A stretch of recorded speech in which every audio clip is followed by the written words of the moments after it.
Sidelines with Rob Browne. Talk sporty to me.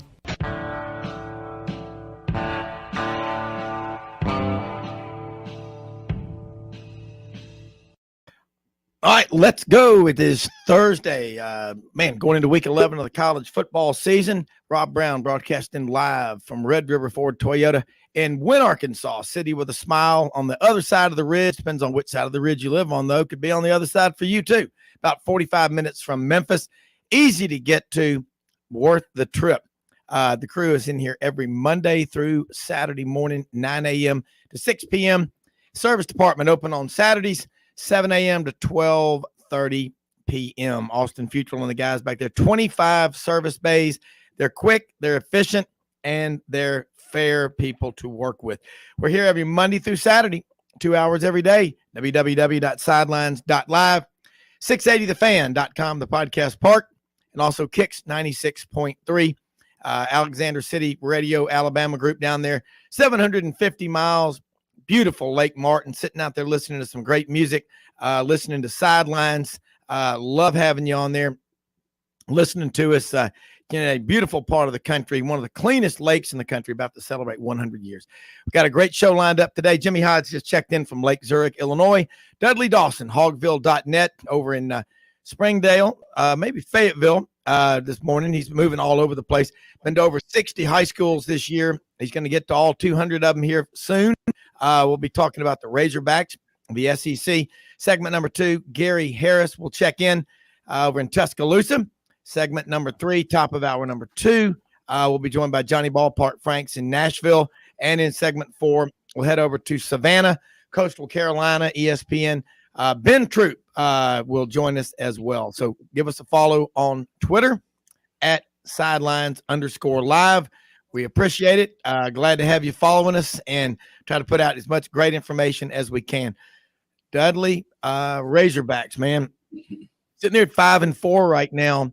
And you said it almost prophetically in the preseason. Toughest schedule in the country, no doubt. Maybe a better team, not have a better record. Now you look back at the A&M game, so close. Feel good, should have won it. The Liberty game, got behind early, fought back, 2-point conversion. The ref didn't see it Arkansas's way. But now you got 3 games left. You got LSU coming in only as a 3-point favorite. I think the smart money is saying, watch out, Arkansas's. They're in a desperate way right now. They want to get that signature win of the season. Then they got Ole Miss coming in. Then they got to go play at Missouri. So the state of the Razorbacks as the Chad House, ECS House Industries Razorback Report gets started from Dudley Dawson. Well, they obviously they didn't play with urgency last weekend, and that's something they have to do not only this weekend, but during these final 3 games. You've suddenly gone from a football team that, as we said, might be better, but not win as many games, to one that is, teetering. 2 really good wins, and then went in last weekend. We were in Nashville getting our son married, went back and watched the game. And clearly the number one thing is they got beat at the line of scrimmage, and that's not something that, you would think would happen with a Sam Pittman team, especially the offensive line, because, they've been so good. But whether it was one person or the entire unit, you cannot get dominated at the line of scrimmage and win for the most part.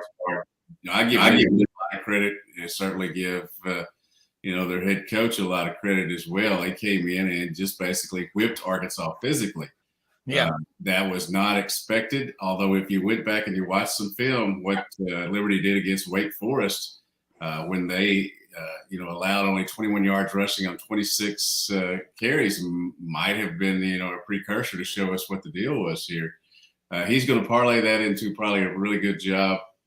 But Arkansas left, as I said here, with 3 games left. LSU has gone from really a team that lost its opening game to someone that's sitting at number 7 and has a shot. And I don't even know if it's an outside shot to get into the college football playoffs now, if they were able to win out and obviously play Georgia in the SEC championship game. Anything can happen once you get to that SEC championship game.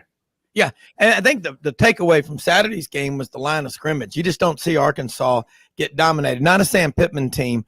You get down 21-3. What's going through your mind right there with Arkansas? Switch quarterbacks. What do you do? I'm just that one got me. But Liberty's only lost one game this year, and they went for 2 against Wake Forest. So Hugh Freeze is aggressive, and he's going to go for it. This Arkansas team, you think about it. I mean, these close losses. We always go on with this roster 1 through 22, 23 through 44, 45 to 85. Big difference when you get past the 44.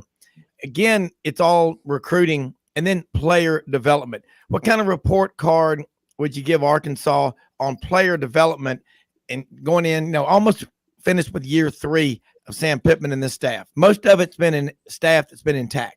Before last Saturday, I probably would have given it a much higher grade because I think they do have a lot of young kids that are going to be able to play down the line. Quincy McAdoo, a young man who played over there at Clarendon and came in and played really well. The most interesting thing I've noticed this week since we got back from Nashville was it appears the honeymoon is over. Coach Pittman and his staff built up a lot of goodwill with last year's team, even their first game out of that first half against Georgia. But it's clear, from just listening to sports talk radio, reading message boards. I don't hang around coffee shops much, but I'm sure that that's one of the things that's happening this week as well. That they really are questioning where Arkansas is in this the pantheon of college football right now. A lot of people forget where they were, but I know that this loss was crushing to them. Liberty's first win against an SEC opponent. You don't want it to be Arkansas if you're an Arkansas fan. We're going to see a lot about Coach Pittman and his staff and this football team down the stretch here with these 3 games.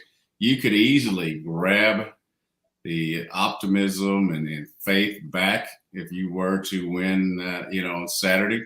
That's going to be a tough chore, as it would the following Saturday when Missouri comes in. At least you have these 2 games at home, which is, always a benefit if you're a football team. But you've got to go out and play. Certainly, that did not happen on Saturday. One of the biggest issues, I think, was the way KJ Jefferson played. Obviously, he's been hurt all year. Hurt, injury, you can toss those words around, but clearly he wasn't himself. There's a lot of clamor during the game, it appears, and certainly this week for Malik Hornsby to come in and play. So Coach Pittman has said that probably both of them will play this week. So it's going to be interesting, and it gives certainly LSU something, a couple of different guys to have to prepare for. We'll see how it goes out and plays, but you in this league, you got to win up front. You got to have good quarterback play, and I don't think either one of those, for whatever reason, happened last week, and that's why Arkansas, had to struggle to get back at the end of the ball game. He shouldn't have been there with at that point with the 2-point conversion. And watching all the video, myself watching it objectively, he did not get in. Yeah. Well, and that's what I like about you is you break this thing down and, you call it like you see it. I want to ask you, with the line of scrimmage play that Liberty's got players. I mean, they're getting players. They're not going to get the recruiting classes that Arkansas is going to get. But Hugh Freeze and that staff, I mean, it's the offense that they call. They played some good defense. I mean, holding Arkansas at home to 3 for a long time, jumping out on top of them 21-3 was impressive. I got to ask you this one too. You go back 2 years ago when LSU in 2020, and that team the year after that national championship run in 2019 was a disaster. It was just, but Arkansas, 5 of their top 6 interior defensive linemen were out of that game because of the dreaded virus protocol. And it went down to a 3-point game, a missed field goal, 48-45. I was actually on the showroom floor at Red River Ford Toyota and Wynn watching that, and just, that was tough. But Arkansas has a history of playing LSU a full 60. I can't think of a better way for Sam Pittman to rally the team and the state. Nothing better than to beat LSU. Again, they're only a 3-point underdog. What is that telling you, Dudley? That because there are a lot of tall buildings in Las Vegas. We always say that for the reason that they know what they're talking about. And one or two big plays could go Arkansas's way. Do you see it that way? Well, it's certainly I think that, again, you look at this game being home, you look, as you said, at the history of the series where Arkansas has usually played them well, including going last year and beating an LSU team 16-13 on Cam Little's field goal there at the end of the game. Certainly was a big win for Arkansas as it came down the stretch and was able to get to a really good bowl. The difference I would say that I see in this LSU team is they have the best quarterback since Joe Burrow in Jaden Daniels, who is the focal point of their offense. We all know that LSU has had a ton of talent over the years, but for whatever reason, at times they just hadn't got it done offensively. Jaden Daniels is doing that this year. He's been adequate enough in the passing game, and certainly heads up a great rushing game. And one thing I think that's been overlooked a little bit, and I think will be a factor in this ball game, is just how well the LSU defense has played for the most part this season. I'm a big fan of the way Harold Perkins is being used by LSU. It's a lot similar to me and how Michael Parsons is being used for the Cowboys. They're moving him all over the place, bringing him from different spots, using his skill set, and he's getting to the quarterback, and if not getting to the quarterback, disrupting things in the backfield one way or the other. But I think those are two players, and certainly there are many more that they have. And Brian Kelly, for all his coming down to the South and suddenly adapting a new way of talking, which we all joked about or looked at him with pity or whatever it started. He has done a good job coaching this year, and that's one thing about him. Regardless of what else you want to say about him, he has had really good football teams. He's a good football coach, and he's got them in a position that I don't think any of us thought they would be after that opening loss to Florida State. Well, two things, and I'm going to throw this one to Jimmy, but I'm just going to say bumper pool, Drew Sanders. I think Drew is a finalist for the Butkus Award. Jaden Daniels, LSU's quarterback, believe it or not, he's been sacked 34 times this year. Jimmy, what's that telling you if you're Arkansas? Is that an opening? Are you going to come up with some defense to try to alter him? I mean, he's gotten better every week, Jimmy, I think. Well, he's just been a different player since the Florida game. And the first, I guess, 5-6 games of the season, I mean, everybody in the building at LSU was trying to adjust to each other, a different coaching staff, a bunch of portal players, and Daniels being the most scrutinized. And in those early games, he was just simply looking to find a place to run. If his primary receiver wasn't open, he was going to tuck it in and run. And, you've got to have all phases working when you have a completely new coaching staff. I mean, your offensive line, the receivers have to be in sync with the quarterback. And that usually results in this day and age of just months of quarterbacks working with receivers, on their own time. I mean, not only outside of spring practice, but from that window of spring practice ending until the school year ending, where players are going out there on their own every day and working on timing and that type of thing. But he's just been a different player since the Florida game. And when you actually go back to throw and you're going through progressions, and then defensive coordinators realize, hey, this guy is completing passes to his third and fourth options, and then he's looking at the run as his last option if nobody's open, then that's where you've got a real problem on your hands if you're a defensive coordinator. And then LSU, from a talent standpoint, can always measure up to anybody. But now they have, I think, the perfect coach for this program because, the last couple of years after the national championship, players would make silly mistakes and they would just be able to kind of jog back to the sidelines. With Brian Kelly, that isn't going to fly. He's going to address that player when he gets to the sideline and let him know that's not going to be acceptable. You're going to be accountable. But then about a minute or two later, he goes back to the bench and then coaches the guy up and says, hey, you can do better than this. And that has really worked with this LSU roster. And again, just from an overall top 22 standpoint and even to your top reserves, the top 44, I think LSU can measure up to most teams out there. Yeah. Dudley? Got about a minute break. Yeah, I certainly agree with that. One of the things also, there's an elephant in the room here. Let's talk about it before we get going here. And after the Arkansas loss, obviously they had a couple of players, a couple of defensive backs, Miles Slusher, who's been one of your so-called leaders, albeit he's been injured a lot during the year, and Anthony Browne, a freshman, were arrested for being out on Dixie Street. Not really for being out on Dixie Street at 2 a.m., but there's nothing good whatsoever. Mom used to tell me there's nothing good happens after midnight.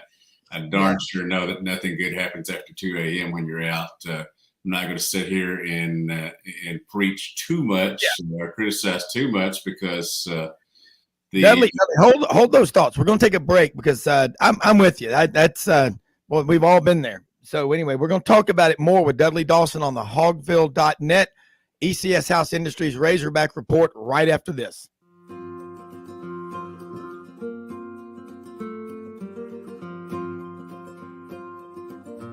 Hey everyone, my name is David Wisdom. And I'm Shelby McNeil, and we're attorneys with Haggard, Cleveland, Pierce, Thompson & Short, your local Auburn law firm. Established in 1959 right in the heart of Auburn, Haggard, Cleveland, Pierce, Thompson & Short has grown in response to our clients' legal needs. We're a full-service law firm focusing on the legal issues our clients face. We take pride in providing our clients with exceptional legal services, ongoing communication, and skilled representation. If you have any questions about our services, please give us a call or visit our website today.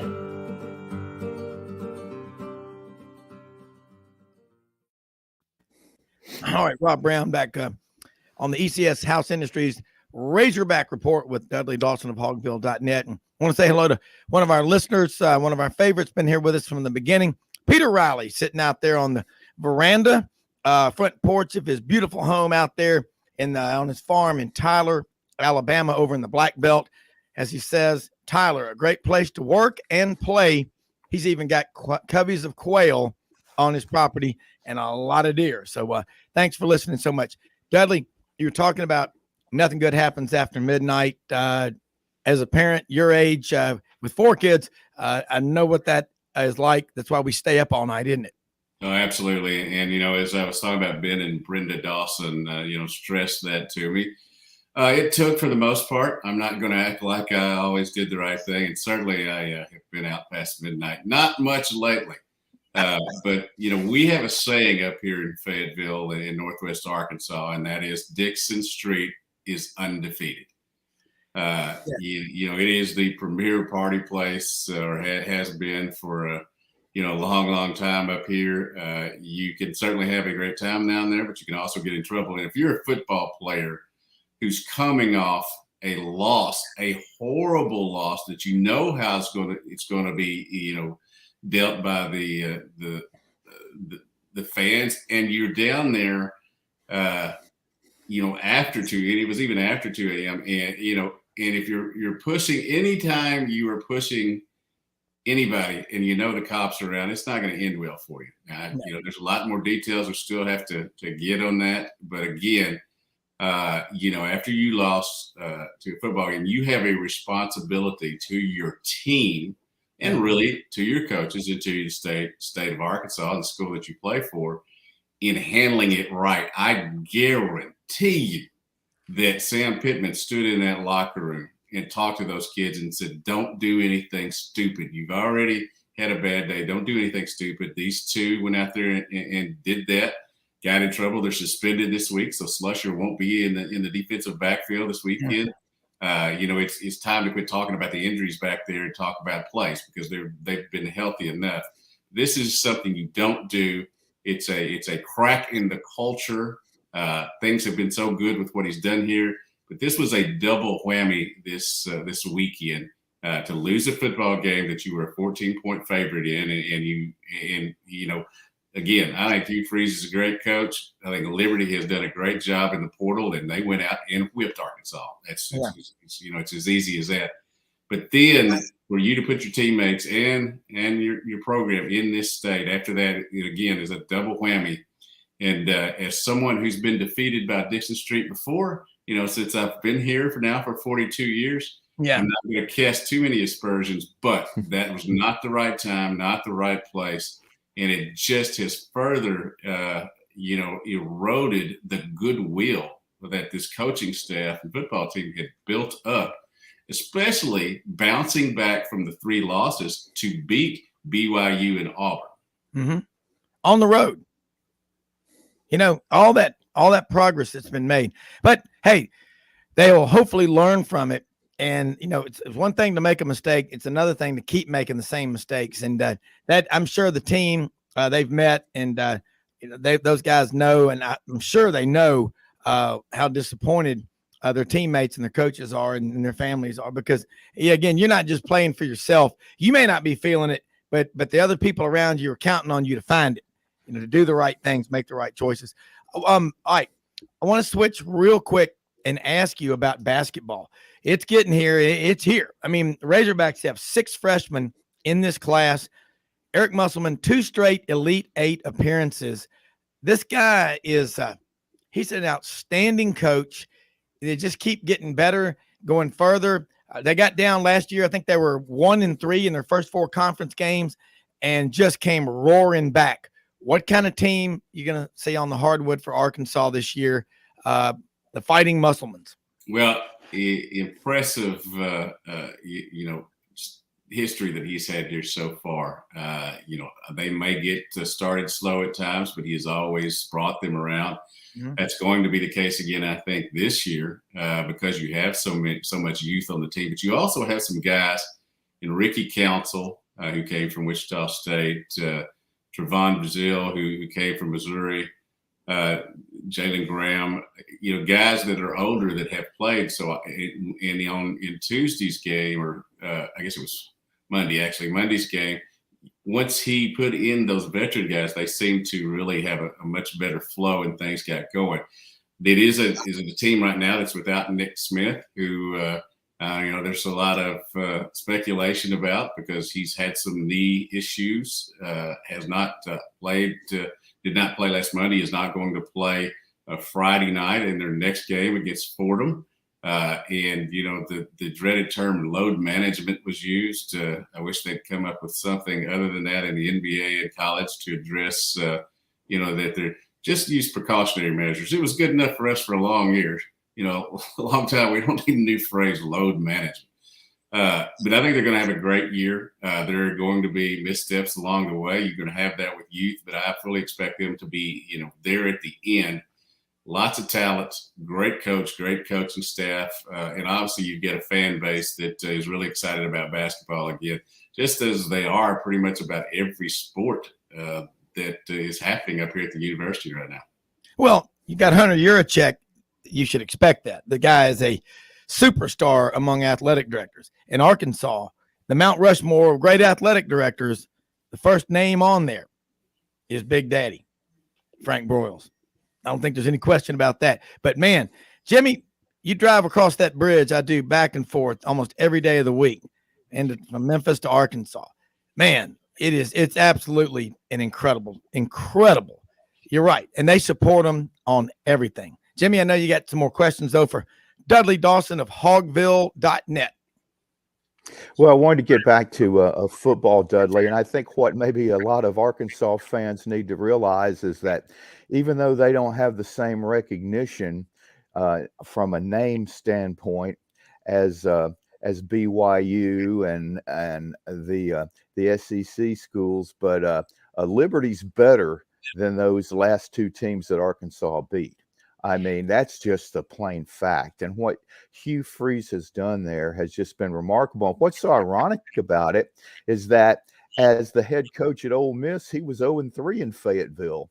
Mm-hmm. It took him to take over the Flames to get a win in Fayetteville. And then as a 2 years assistant at Ole Miss, they were 0-1 in Fayetteville. So that was his first win there. And if you watch the game, it wasn't a fluke. I mean, Liberty can play with anybody. And I thought they came into Fayetteville at just the right time. Arkansas had the big one at BYU, and then it was sandwiched between that LSU game next week.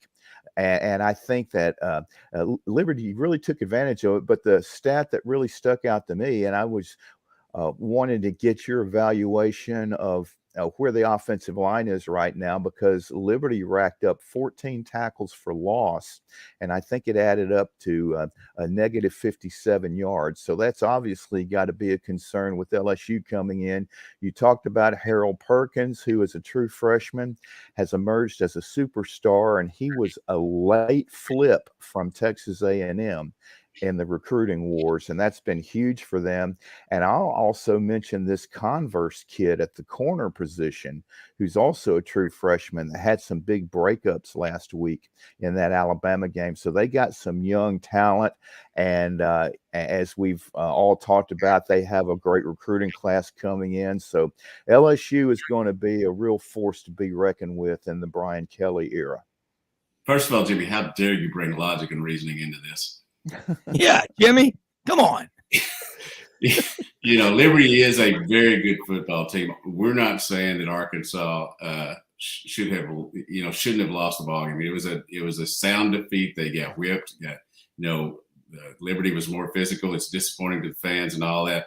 It's not like this was the Citadel loss, although there are a lot of people who have fans this week who have taken it that. And I understand it. They got used to losing around here for a while, and now they got used to winning again. And so it's disappointing when something like this happens. Everything was going at least good, if not great, over these last couple of years of Coach Pittman. This is not only a tangible game for them in terms of wins and losses, but this is a perception game coming up as well. You got to get that hope back. I'm certainly going to pick LSU to win this week in, but I am certainly open to the possibility, as the biggest odds makers are, that Arkansas could win this football game. There are things that you have to get done that you didn't get done the week before, but you got whipped at the line of scrimmage, and you mentioned in the offensive line, that is this is a place that Arkansas should be great. It's one that Pro Football Focus named the best offensive line in the country, or at least playing the best offensive line in the country before going into Liberty. That certainly was not the case during the Liberty game. That is one area that I think will bounce back this week. I'm not saying they're going to bounce back good enough to win the football game, but I do think you'll see a better focus in that area this week. And I do think that Arkansas will be able to run the football. Now, what my question is going to be, how healthy is KJ Jefferson if he is not playing up to his level, which he didn't last weekend, and you bring in Malik Hornsby, who, as we know, the backup quarterback is always the best player on any team. I've sat here and watched the kid. I think he's got a lot of talent, but he hasn't been consistent. I think he'd be the first to tell you that football, at times hasn't been as important as it should be to him, but I give him a lot of credit for what he did against Mississippi State. But it is better if you go into this fully healthy. You're not going to be, so you have to play almost a darn near perfect game to be able to pull off this win on Saturday. Yeah, I agree. And it is, as Jimmy said, 14 tackles for losses equated to 57 yards in losses. But Arkansas, this is the game. Bumper Pool and Drew Sanders could go down in Arkansas history as legends if they can help lead a defensive effort to get a win. Because this is the big game. But again, the 3-point line, there's something that's being, again, they may know things, they probably do. Sure they do, that we don't know. But boy, if Arkansas could get this win, it could change the narrative for sure. Dudley Dawson, tell people how they can follow you. Always love having you on here on the ECS House Industries Razorback Report, brought to you by our great friend Chad House and the folks in Cherry Valley, right in the heart of the Mississippi Delta. They still continue to pay me to work for hogville.net. Lanny Beavers, great boss, and they got a lot of great colleagues. And we have this week been writing stories and analysis about every sports, all sports, not just the football and basketball ones, baseball. Exciting time with baseball, not till February when they start the season, but February 17th at 7 p.m. inside Globe Life Stadium, where the Texas Rangers play. Arkansas and Texas will open the baseball season. Wow! Before an expected 20 to 25,000 people, so that's going to be fun in a tournament, 3-day tournament down there in Arlington. So that's fun. Obviously, we talked about basketball. Soccer's done great. Women's basketball. It's just every area. And you mentioned that Hunter Yurchek has done a great job with this program. And that's, you have to give a lot of credit to the coaches as well. But obviously, hogville.net, we're still doing the Twitter machine, as they say. Obviously, what we do there is talk about sports and not politics. That's right. Staying away from politics, but talk of sports. And then, obviously you mentioned that fearlessfriday.com is the high school site that we have. Looking forward to the playoffs get going this week. And it's interesting. Not only do they have 11-man playoff, here in Arkansas now, but they have an 8-man state playoff this week. 13 different teams are competing in that now, and they've got some other club teams. So that's another aspect of high school football here in the state that's getting some publicity now, and you feel good about that because we all know not everybody had a program like Newport that had 80 to 100 out all the time. There are a lot of programs that have 20 to 30 and have had to give up 11-on-11 football, and I'm excited to see these teams being able to continue to play. And I've learned a lot about it. In 8-man football, you don't really have any rules per se, other than somebody to snap the ball. You can have as many linemen as you want, as many wide receivers as you want, as many running backs as you want. So that's an interesting aspect of things, and I'm enjoying learning about that game now. So that's where we're at right now. Hey, give me the number 1 ranked team in 8-man football in Arkansas. Mountain Pine and Izard County are both undefeated. Izard County has built a brand new stadium. They're just they're taking it and really running with it. Mountain Pine was a team that was there, for the state championship last year, but came up a little short. Those are the 2 teams that go into this weekend with as the favorites. I love it, man. Keep us posted. As always, we love having you on here. Dudley Dawson, hogville.net. Thank you. You betcha, man. All righty. Jimmy, remember they had 8-man football in Nebraska for a long time? And doesn't Texas have some 6- and 7-man high school football way out west? Oh, Texas has had 6-man football for decades because, you have all those small towns that just have, basically farms, ranches, no stoplights, maybe a couple of stop signs. But, there's a large number of 6-man teams. I'm not going to be able to make an educated guess, but I would say they have anywhere from 75 to 100 6-man teams. I mean, Texas is a big state. Yeah. Jimmy, question for you. Do you know the difference between a farm and a ranch? You've been out all over the country. I bet you do. I can't say for certain. I'm just saying that a ranch is a little bit more diversified, where those cattle can roam for miles, where I think a farm would be just a little bit more confined from a space standpoint and a acreage standpoint. Yeah, well, our rancher at the L7 Ranch, where we pheasant hunt for years, out in Chamberlain, South Dakota, Gary Rose, L7 told me one time, difference between a farm and a ranch is a farm, you just grow crops. A ranch is where you grow crops and you got 1,000 head of cattle. And by the way, they herd the cattle up there on horses and four-wheelers. But we'll be right back with more Sidelines. Gary Harris, Tide 100.9, Channel 23 Tuscaloosa, joins us right after this quick commercial break. Hey y'all, it's Ainsley from Hewlett & Dunn, just coming to let you know about our new collection of boots. It's going to be our dress boots. They're the Horsepower collection, and they're genuine exotic leathers and really comfortable. Comes in all different sizes and patterns, so come check them out.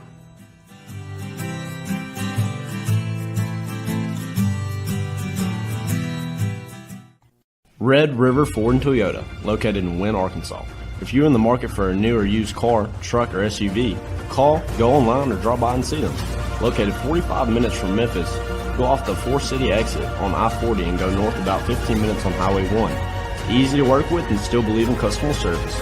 If you live out of town, they will deliver your vehicle to you. RedRiverFordToyota.com. Just see what they can do. Strengthen your seed zone this spring with quality tillage equipment from House Industries. Located in Cherry Valley, Arkansas, House Industries specializes in manufacturing superior equipment that will minimize your downtime and keep you working in the field. To ensure the highest quality control, all design, fabrication, and testing takes place in a 99,000 square foot manufacturing facility located right here in the heart of the Delta. Locate your nearest House equipment dealer online at houseindustriesinc.com. House Industries, breaking ground. Sidelines with Rob Browne. Talk sporty to me.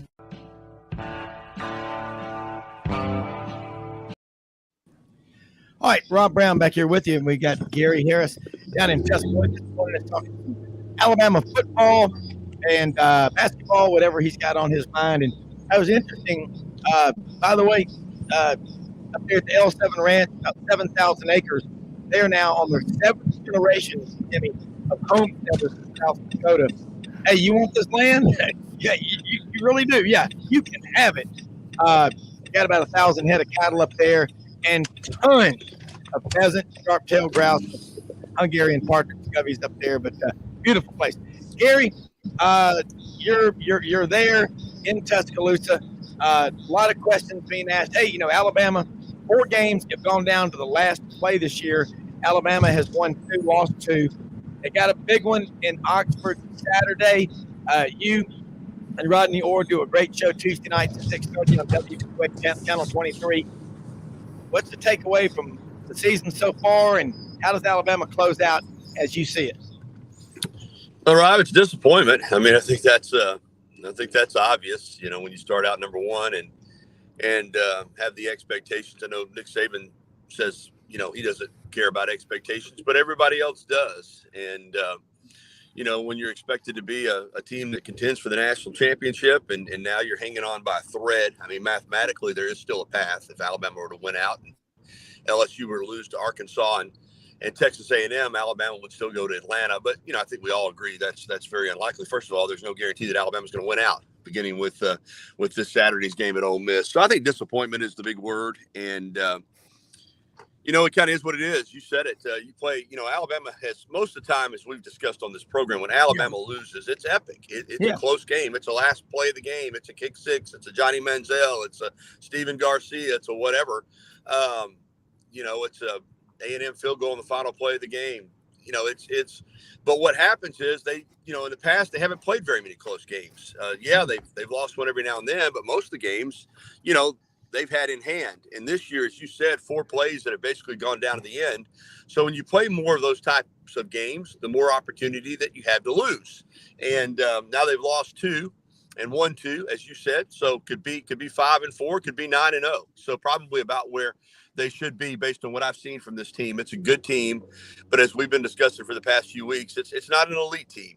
And that's where I'm wrong. I thought going into the season, I thought this team was going to be elite. I thought that they would go undefeated in the regular season and be in the playoff and play for the national championship, and probably obviously not going undefeated. And I don't think the other part's going to happen either. So disappointment's the big word. I do want to be clear that I still think Alabama's a good team. It's not like they've gone out there and gotten their doors blown off the way some teams have. And there are a lot of programs that would love to be 7-2 and in this position. But Alabama's not a lot of programs. They have been the program in college football, certainly for the last 10 to 15 years. And now you're hit with the reality that you've been passed in your own conference. And I will say that's my opinion. I think most people probably agree that Georgia has assumed that spot as the preeminent program in the Southeastern Conference. Since Kirby got there, he's done exactly what he said he was going to do. I think he's taken the Saban blueprint. And unlike some, he's been able to take that blueprint and actually use it to build the kind of program that everybody else has aspired to. And, he's very driven.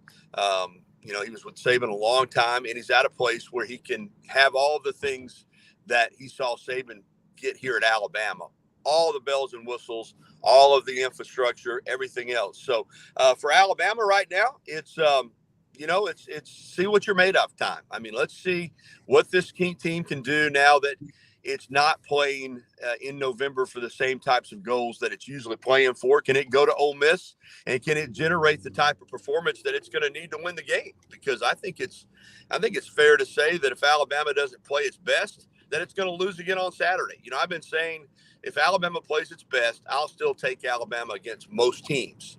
But we're not seeing that. We're seeing mistakes. We're continuing to see the same things that have plagued this team all year. And if we see them again on Saturday, I think they'll leave Oxford with an L. And, Nick Saban said this is another team that wants to put a win over Alabama on its mantle, because I think on one side, people want to say, well, Alabama's not what they were. All right. But yet when people beat Alabama, it's still the same type of response that it's always been since Saban's been there. It's let's charge the field and let's have, let's revel in this moment. So if they want to avoid another scene like that Saturday at Vaught Hemingway Stadium, they need to win the game. Yeah. Well, here's a question I have for you. Everybody in the league, if you look around, you talk about Georgia being the preeminent program right now, the defending national champion. LSU's coming back. They're in the top 10. Ole Miss is sitting there at number 11. Tennessee is number 5. They were number 1 last week. And Nick Saban can feel that pressure of everybody coming at you. It was already tough enough. Now these schools are recruiting better. Auburn, your biggest rival, has been, pulled over on the side of the road with 4 bald tires for a couple of years. Hopefully they'll get a new coach in and be a factor. But as far as recruiting goes, you've had no competition in the state of Alabama, at least the last 2 years with Brian Harsin. He thought recruiting was optional, certainly recruiting offensive linemen. And now, depending on what Auburn does, but all these other programs, Nick Saban, I bet you he's at the most competitive in his mind he's ever been in, Gary. He can't stand to lose. And look at his track record. What do you think they're going to do differently the rest of this season going into next year to get ready for 23? It's a great question, Rob, and I really don't know the answer. I mean, I don't know that other than maybe make some changes. I do think that a lot of people feel like staff changes are coming, but I don't know that he's going to do a lot different in the way that he does things. I mean, he has the process. He believes in the process. Exactly. That's the way that he's built this program since he's been here. So I don't know that there'll be wholesale changes. I do think the game is a lot different than it was even 5 years ago. And has that caught up with Nick Saban? I don't know. I mean, everybody's dealing with the same things. I do think that, as I've said this week, there's no I in team, but there is an I in NIL. And I think that's something that he may have to wind up changing his views on. I don't think he has viewed NIL the way that a lot of people have viewed it. I think a lot of programs have viewed it. Well, this is our opportunity now to go out and get players that we haven't been able to get. I think Coach Saban has felt like, well, we recruit at the highest level anyway, and we want NIL to be here, but we want it to be something that you earn once you get here. We don't want to use it as a recruiting incentive. In other words, we don't want to say, we want to recruit the same way we always have, that if you have a chance to be a part of the program, you're going to be better because of it. You're going to have a chance to win a championship. We're going to develop you on and off the field for a career, whether it's in the NFL or it's outside of football. And I think he feels like those are the things that should be most important. And I agree with him. Having said that, it's a new generation of kids. And, they understand these websites have NIL generators that attach $2 million to their name. I think it's foolish. I don't understand what purpose it serves, but they see that. So if a kid's got $2 million and that attached to his name for his earning value on NIL, and he's coming out of high school, he's going to say, hey, I'm worth $2 million.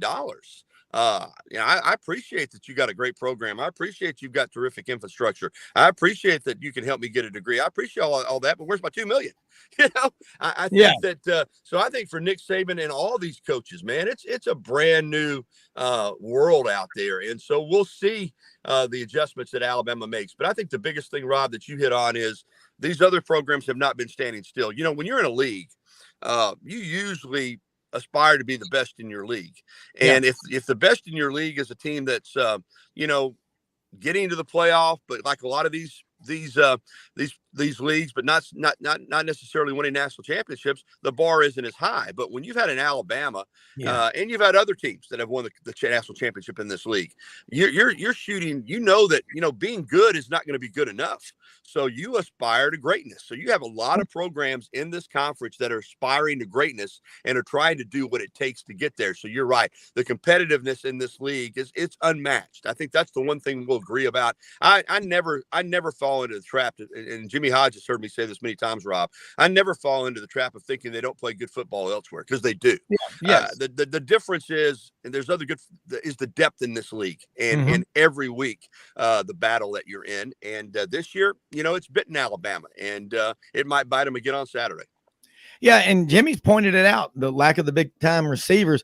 Your leading receiver is Jahmyr Gibbs with 39 catches, and then Colby Prentice after that has 28. So Jimmy jumping here with Gary Harris tied 100.9 in Tuscaloosa. Well, Gary, as you talk about the overall state of the league, I mean, it's just going to get tougher with Texas and Oklahoma coming in. And these people that say, well, when Texas and Oklahoma come into the SEC, they're going to be taught a quick lesson. Well, I'm going to tell those people that it isn't going to be long before Texas and Oklahoma get into the flow of what it's like playing in this league, and their recruiting is going to be better than it's ever been, because their coaching staff's going to be able to sell that message. You're in the best league in college football. Every time you play a conference game, you are going to get tested to the maximum extent. And if you have dreams of playing in the NFL, this is the only league for you to come into, because again, you're going to find out just how good you are. And then on top of that, these kids, these 4- and 5-star athletes in Texas, not only will they be able to do that, but they'll be able to do it close to home where their parents can go to most of their games. And that's also going to be a big factor. But when you're playing elite competition every week, it makes your program better, as opposed to other, let's say Ohio State. They play one ranked team so far. Yeah, they're a great team. I hate to interrupt, Jimmy, but I'm going to say this for the record. Ohio State's a great team. They're an elite team. But that schedule they're playing this year is a joke. Carry on. No question. And all they have left's Michigan. And my point is that when you play an entire season against that type of competition, you can be making a lot of mistakes. Absolutely. And not realize it, because you don't have to pay for them like you would be if you play in the SEC West. So when it comes to playoff time, that's why they get beat 31-0 by Clemson in the playoff. Alabama beats them 52-24 despite Devontae Smith missing the entire second half. And the Big Ten in general, people don't realize their conference champion that represented them in the playoff in 2015 and 2016 lost those two games by a combined score of 69-0. And then they didn't get in the next 2 years. And then they lose in the championship game 52-24. I'm just saying, these people from other parts of the country, media people, hey, put Ohio State in the SEC West for a season.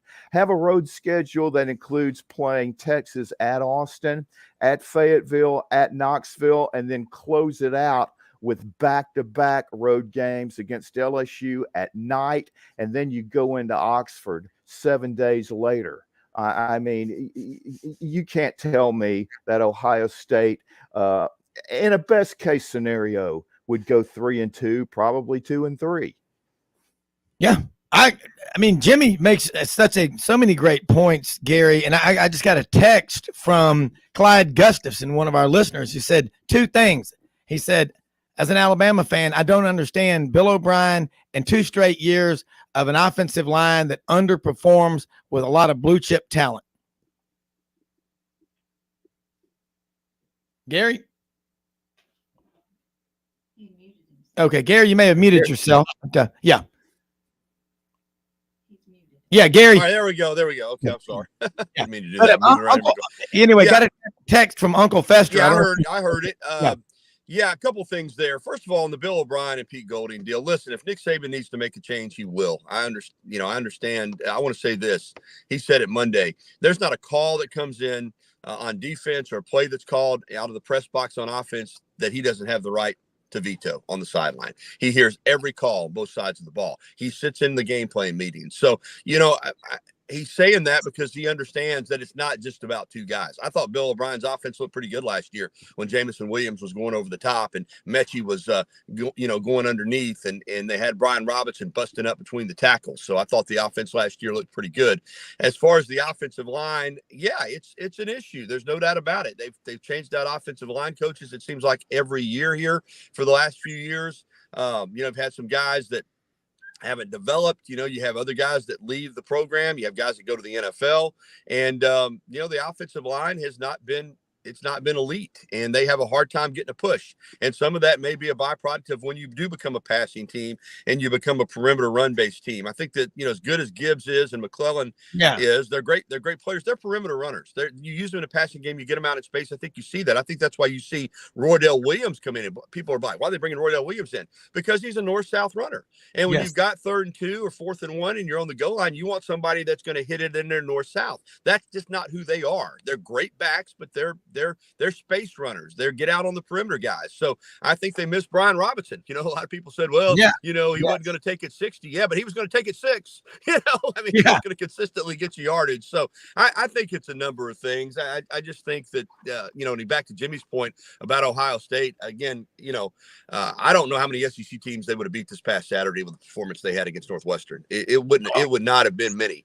And so I do think the schedule, and you mentioned going to Texas, this was a year where Alabama had 5 road games. A lot of times they only have 4, or they'll have a neutral site game, but they had 5 true road games this year. Now Texas has to come to Tuscaloosa next year, but as Jimmy said, when you go to Austin and when you go to Knoxville and you go to Fayetteville and you go to Baton Rouge and you go to Oxford, you better be good. You better be really good. And they haven't been good enough in a couple of those games. So is the sky falling? I don't subscribe to that. I think that, as we've talked about on this show, this is more reality based. This is more what it's like for most programs in this league. It's a struggle.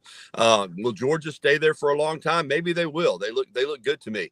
But for most programs, even when you win, you look at LSU, you look at Auburn, you look at these teams that they get there, but they don't stay there. There's inevitably, when they win a championship, there's a fall off and they're back and forth. Alabama has stayed here, and it may just be time for Alabama to join the rest of the league. It's going to be, as Jimmy said, with Oklahoma and Texas coming in, it's only going to get more difficult. So we'll see. But it's not been the season that was expected here by most in Tuscaloosa, but we'll see how they can finish things out.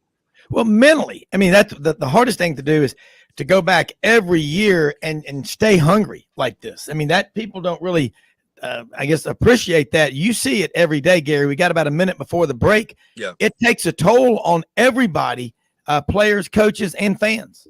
Well, yeah, because your margin for error is so small. Again, listen, I'm not sitting here crying for Alabama. This comes with the territory. Nick Saban knows it. But, again, there's a lot of places that if you're sitting here 7-2, everybody's excited. Everybody's fired up. We're having a heck of a year. Here, it's a disaster. For the fan base, it's a disaster. The players and coaches, they don't have that ability to kind of focus. They've got to get ready to play. But a lot of the fans have already said, man, this is a lost season. So the higher you sit on the pedestal, the bigger the fall. And that's what Alabama's dealing with. And you're right. It's going to be for the rest of this season and for next year. We'll see if this program can reascend. Yeah, we'll take a quick break, come right back with one quick question, and we'll be right back after this break.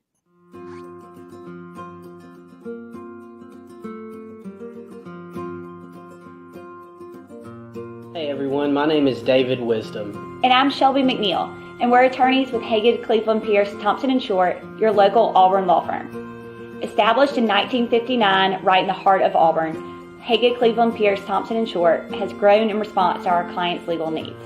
We're a full-service law firm focusing on the legal issues our clients face. We take pride in providing our clients with exceptional legal services, ongoing communication, and skilled representation. If you have any questions about our services, please give us a call or visit our website today.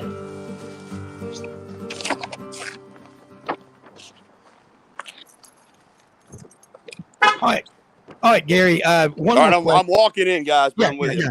What are the interns in the newsroom saying? That's just, I always like to get the pulse of the. Yeah. I think they're, feeling like that. Wow, man, this is not what we expected. I mean, I think they kind of get in a rhythm of thinking Alabama's going to win every game that they play.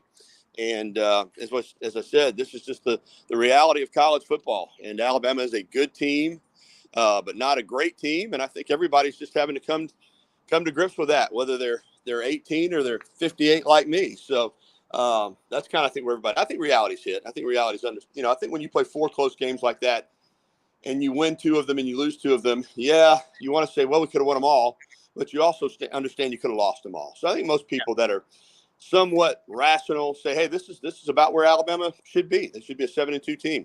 Yeah. Gary, tell people how they can follow you, and always appreciate you being on the show. Love it. You can follow me on Twitter at Gary Harris _WVUA. Of course, WVUA23.com is the TV station website. Tide109.com is the radio station website. We stream there. There's an app for the radio station. So a lot of different ways to follow us. I got it on my phone. Thank you so much. Thanks. All right. Jimmy, again, Gary hit on a lot of great points. You made a lot of great points as well. Ole Miss, they beat Alabama Saturday. They're storming the field. He's right. Here's Alabama, 7-2, number 9 in the country. And people are, in some cases, panicking. That's the standard that they have set. Again, it's tough. You either see success as a burden or it fuels you to do greater things. I've seen, and you have seen, we've all seen Alabama stub their toe. 2010, 2019. After 2019, they didn't have Dylan Moses there at the middle linebacker, calling the defenses. Great linebacker out of Baton Rouge. They came back in 2020, had one of the greatest seasons you'll ever see a college football team have, the year of the virus. But guess what? There were 129 other schools that had to deal with the year of the virus. I don't want to hear the excuses. They dominated. Devontae Smith won the Heisman. If you're an Alabama opponent, which you better be watching out for, as Nick Saban starting to coach and his first team players starting to play as hard as the backups. That's when Alabama's at their best. Would you agree? Yeah, but it's also reality that it's hard to get 100 players on the same page after the type of disappointment and the heart-wrenching losses they've had when, as Gary mentioned, everybody was expecting this. If it wasn't a national championship season, they were going to be there right till the end. But the reality is that it's not even close. You're in the toughest conference in the country.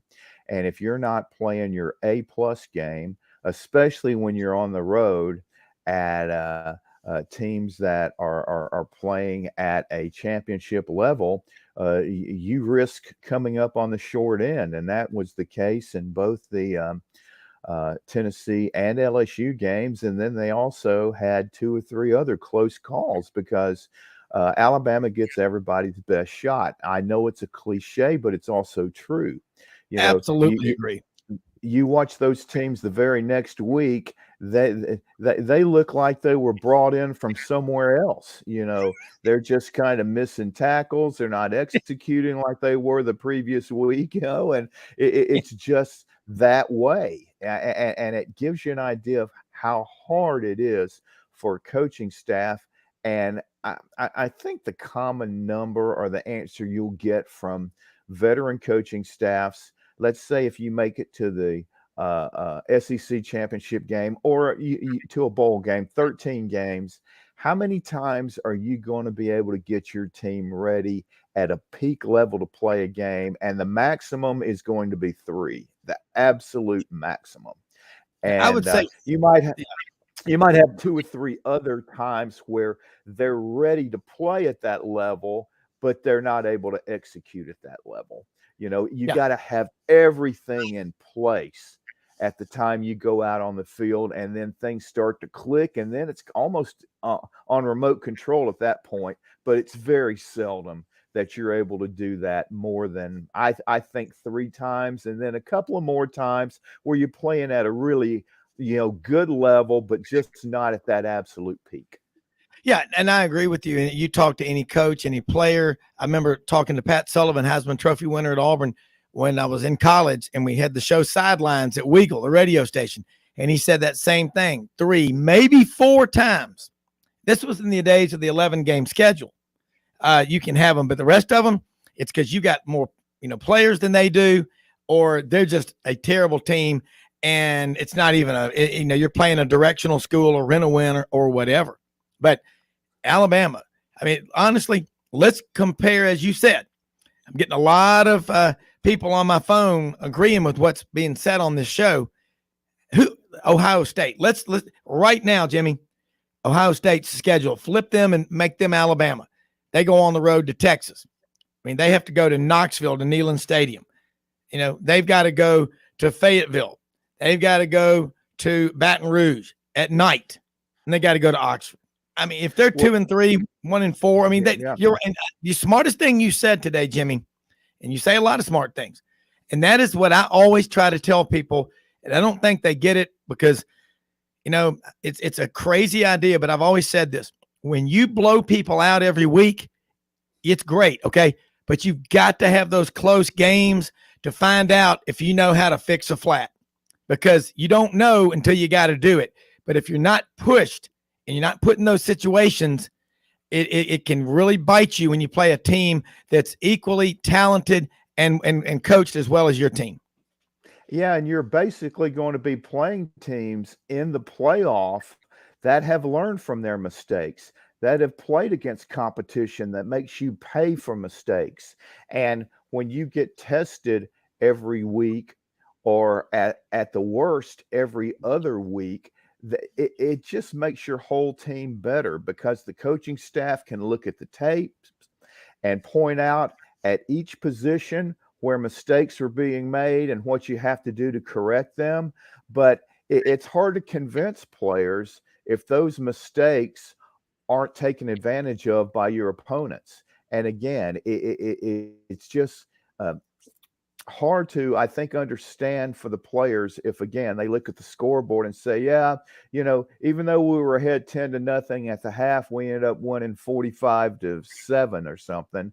It's hard to communicate to them. Whereas in the SEC, I mean, that's no issue at all, because every player knows when they come there that even on their own team, they're going to be on a roster with 30 players or so that are just as good as they are, much less when you're playing these elite teams that are your rivals in either the Western or the Eastern Division. Yeah, I mean, again, success can be a burden, and you better not let it overwhelm you. Johnny Ballpark Franks joins us right now from up in Nashville, although keep in mind he's a native son of the smartest city in Alabama. People like Phil Thompson, Ray Mooring, they're all from Huntsville. Johnny Ballpark Franks does a show there Monday afternoon at 5:00 p.m. Central on the UMP, and he's interviewed more Heisman Trophy winners than anybody and over 13,000 interviews in his career. Johnny, man, let's go. What do you want to talk about? Some college football? We're talking about Alabama, and wouldn't you love to be a 7-2 program that's number 9 in the country and the sky is falling? I mean, that's the standard that they've set, and they ain't going anywhere. Well, and look, this goes back. I was visiting with Joe LeBou, one of the original Wishbone boys from Alabama, earlier this week, and we were talking about Alabama and Bear Bryant after the 3 national championships in the 60s, and then they had an off year where they go 8-2 and they lose 2 games, 1 by 1 and 1 by 2 points, and the sky is falling for Bear Bryant in Alabama. And then, of course, they had the winningest decade of the 70s for any team in college football. And you even go back to the 20s, the 1920s with Wallace Wade. Same situation, 2 national titles. All of a sudden, he wasn't good enough, and so he plays out his contract. And to rub some dirt into the wound, he plays out the contract, wins a national championship, and tells Alabama, "See ya." And that's 3 national titles in 6 years, and he goes to Duke.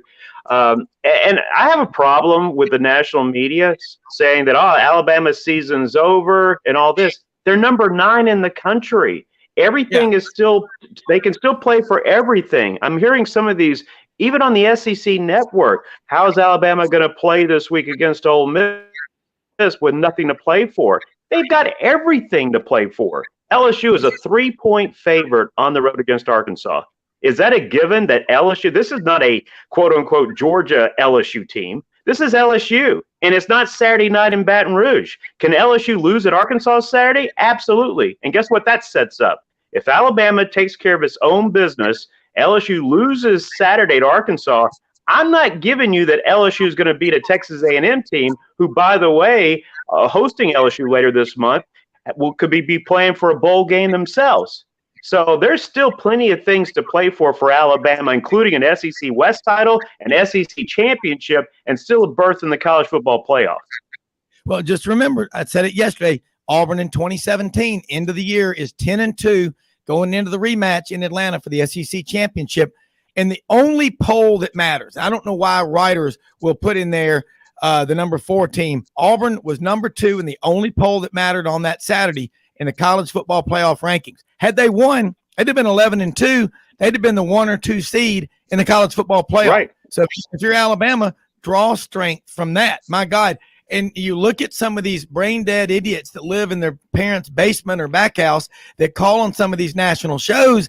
And you know what? If they think this season's a waste and a disaster, why don't they go in the locker room and address the Alabama football team, or go in there when they're in there working out at 4:30 or 5 in the morning and tell them that if they feel that way. I'm a spread as far as college football, and I go back 150 years of paying attention to college football. Of course, I have not lived in all of those years, but I've actually explored those decades. Just stating the obvious on that one. But I'll give you a perfect example. We talk a lot about Florida State. Will anybody deny a dynasty, what Florida State was able to do from 87 to 2000, 14 straight years of top 5 finishes, right? That was a pretty good dynasty. That doesn't mean it has to be the only dynasty during that time frame, because the Hurricanes of Miami had a pretty good run themselves. But guess how many national championships Florida State won during those 14 years? 2. Just 2. And so I go back to Alabama. In the last 11 seasons, not counting this year, and this year, everything is still to be played for. 11 seasons, 5 national championships, 3 runner-ups. That's 8, either 1 or 2 of the last 11 years. And everybody's talking about the dynasty is over, the dynasty door is closing. This team is number 9. Even if they don't make the college football playoff, if they win out, they're going to be the 5th team in the country this year.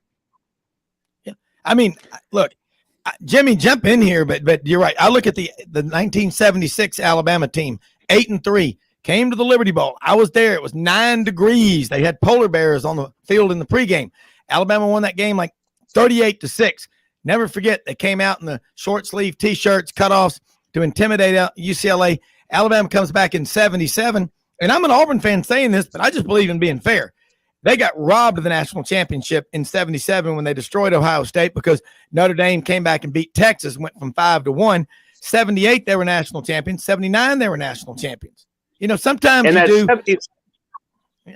And I was just going to say that 77 season, here they were number 2 team in the country going into the Iron Bowl. They blow out Auburn. They get dropped to number 3. And Notre Dame at number 5, they leapfrog Alabama, finishes number 1. Alabama finishes number 2. Well, guess what? The common denominator that year with both of those teams, Alabama beats Ole Miss by 3 touchdowns. The very next week, Ole Miss beats Notre Dame. Yep. So and yet, because of the Notre Dame, and people don't know that now, although they hear signs of it, but they don't understand what it means as far as the Notre Dame flavor. The Notre Dame flavor is like, for example, a Notre Dame team that went 2-8, 2 wins, 8 losses, and they get the Heisman Trophy winner. All right, that is, and Paul Hornung. That is the Notre Dame flavor. It was almost like, give us any reason not to put you at number 1. That's what Notre Dame was getting in the 70s. Exactly. Jimmy Hodge, jump into this because that was the Notre Dame, the Eastern establishment bias, and they still have it with the Ohio State Minders on every TV network, Jimmy. And you know it, I know it, and the whole world knows it. Well, with that Notre Dame-Alabama situation, you also had very limited TV exposure of the top teams. ESPN was 2 years away from being established. And, yeah, could you imagine if Alabama had lost to Ole Miss in that opening game, and then Notre Dame had beaten that same Ole Miss team 7 days later, 34-13. Do you think that Alabama, if they were number 5 and they beat the number 1 team, Texas, they would have jumped from number 5 to number 1 over Notre Dame with that head-to-head comparison? It would never have happened. And also, I think it's much different as far as what Alabama's been able to do from the fact that they have had now 14 consecutive 10-win seasons. And I think that's the big thing, especially the seniors and the juniors who are going to be picked in the NFL draft are playing for. They do not want to be the Alabama team that's remembered for not being able to keep that what would be 15-year streak of 10-win seasons alive. But what's different about what Alabama's been able to do is over these last, since 96, they've competed in a league since 2006, that has won 12 national championships, 7 in a row, and they have played in 14 out of the last 15 national championship games. That's the league they've competed against, and that league has had, 4 or 5 different national championships in that span? You can't even compare the conference to that, and the competition they're able to do it against. And again, those teams, Alabama, Auburn, LSU, Georgia, Florida. I mean, no one else can brag about that. No, right? No.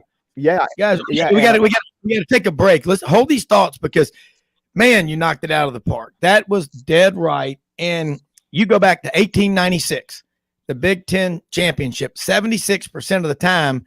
It wasn't until 25 years ago. It used to always be Michigan and Ohio State. Barry Alvarez changed that. We'll talk more about it right after this quick commercial break on Sidelines. Hey y'all, it's Ainsley from Hewlett & Dunn, just coming to let you know about our new collection of boots. It's going to be our dress boots. They're the Horsepower collection, and they're genuine exotic leathers and really comfortable. Comes in all different sizes and patterns, so come check them out.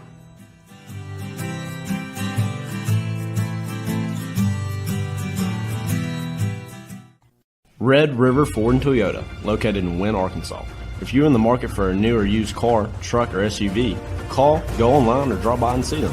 Located 45 minutes from Memphis, go off the 4-city exit on I-40 and go north about 15 minutes on Highway 1. Easy to work with and still believe in customer service. If you live out of town, they will deliver your vehicle to you. RedRiverFordToyota.com. Just see what they can do. Strengthen your seed zone this spring with quality tillage equipment from House Industries. Located in Cherry Valley, Arkansas, House Industries specializes in manufacturing superior equipment that will minimize your downtime and keep you working in the field. To ensure the highest quality control, all design, fabrication, and testing takes place in a 99,000 square foot manufacturing facility located right here in the heart of the Delta. Locate your nearest House Equipment dealer online at houseindustriesinc.com. House Industries, breaking ground. Sidelines with Rob Browne. Talk sporty to me.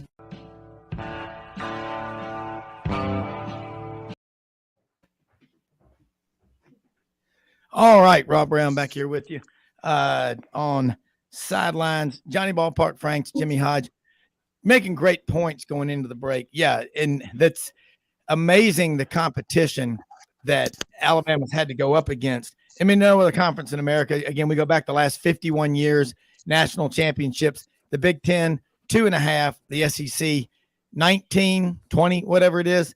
This year, probably going to get another one. So that's something that they're never going to be able to beat the SEC on. And jump back in, guys. Y'all were on a roll. I was just going to say, I'm looking at the college football playoff rankings. So, like you made a point earlier, forget about AP and the coaches poll. So, Alabama at number 9. All they have to do is 5 teams ahead of them to lose, right? Oregon and USC are going to eliminate each other. So, that's 2 of those 5. And you want to be in a position, if you're Alabama, you win out, and you need LSU to lose to Arkansas on the road, and you need LSU to lose at A&M. That's the only scenario. So if that does happen, that's 3 right there. TCU is going down at Texas this weekend. This TCU team, it's not as bad as the Cincinnati situation last year, but TSU is not a top 4 team, and we will see that on Saturday when they lose at Texas. So TCU is going to get eliminated. Ohio State and Michigan, if you're Alabama, you want Ohio State to beat Michigan because Michigan has not played anybody this year. They had a very weak, a Cincinnati kind of weak non-conference schedule. So that gets eliminated. So it really comes down for Alabama to play out. You win out. And you just got to hope LSU loses at Arkansas this week, which then gets all the pressure on them to have to win at Texas A&M. And on the road, LSU is a different team. It's not Saturday night in Baton Rouge. So the simple thing for Alabama at that point, if you want to be a playoff team this year, you'll have to beat Georgia in the SEC championship game. But to beat them, you have to get there. Yeah, and there's just no easy outs. I mean, look at Alabama's 5 road games alone. Now, Georgia's schedule this year, not as tough, but when they've been asked to play top 10 teams, Georgia played Oregon. First game, 49-3. They beat Tennessee 27-13, held the nation's number 1 offense for 55 minutes without a touchdown last Saturday between the hedges. Ohio State struggled with Northwestern. There's no excuse, Jimmy. You can't make excuses for it. The only reason that we hear about them so much is because of eyeballs. There's so many guys that look like Archie Bunker sitting in a chair with white socks, drinking Croissant beer, that grew up, idolizing Woody Hayes, Bo Schembechler, which I think I'm a huge fan of both of them. But how many national championships did Bo Schembechler win at Michigan? None. Yeah, None. but he won the Big Ten a lot. Yeah, but Bo Schembechler was a great coach. I mean, I'm not saying he's not. But he resurrected that Michigan program, from almost the abyss. And he was from that great cradle of coaches, Miami of Ohio. But we're talking about this Ohio State team until 10 minutes left in the game against a 1-win Northwestern team that had already lost at home to Southern Illinois and Miami of Ohio. 10 minutes left in the game, and it's 14-7. And for all these guys throwing the CJ Stroud Heisman talk about he's got it wrapped up. Well, he really didn't do much of anything. And in the season opener against Notre Dame, really struggled.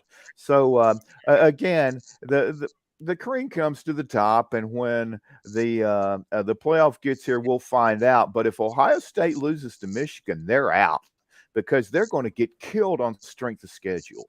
there's just no way they're going to get in with a loss, in my mind. And you talk about Michigan, Johnny, are you saying that that home opener against Hawaii wasn't tough after Vandy had put 62 on them and a week before, but here's the other problem that the committee's going to have to weigh in on this too. What happens if Bama does make it to the SEC championship game, beats Georgia? See, Tennessee is in a perfect position, except if Alabama makes it to Atlanta, beats Georgia, a 2-loss SEC champion in Alabama, knowing that one of those losses was the last play at Tennessee, a 2-loss Alabama team as SEC champs would get in over a 1-loss Tennessee squad.